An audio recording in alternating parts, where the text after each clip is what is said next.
Yaorana et bienvenue sur Jurismana. Aujourd'hui, nous allons aborder une catégorie particulière de loi, la loi organique.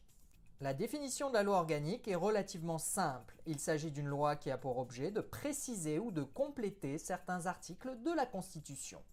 Les lois organiques bénéficient d'un régime spécifique d'adoption prévu à l'article 46 de la Constitution, eu égard à leur spécificité de préciser le texte le plus fondamental de l'État.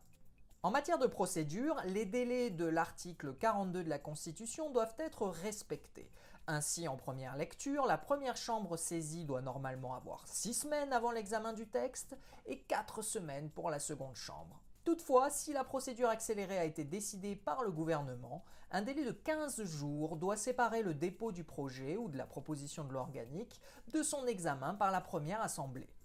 Si le gouvernement a donné le dernier mot à l'Assemblée nationale en cas de désaccord entre les deux assemblées, les députés ne peuvent adopter le texte en dernière lecture qu'à la condition d'obtenir la majorité absolue.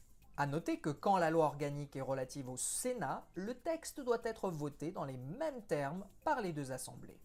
Distinction importante avec les lois ordinaires, l'article 61 de la Constitution prévoit qu'une loi organique avant promulgation doit être obligatoirement examinée par le Conseil constitutionnel. Le Conseil constitutionnel doit s'assurer que le législateur organique n'a pas excédé sa compétence. En effet, préciser la Constitution, ce n'est pas modifier la Constitution.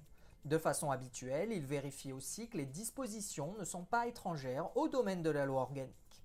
Et voilà, nous en avons terminé avec cette présentation de la loi organique. Merci à tous et à très bientôt sur Jurismana. Parheane!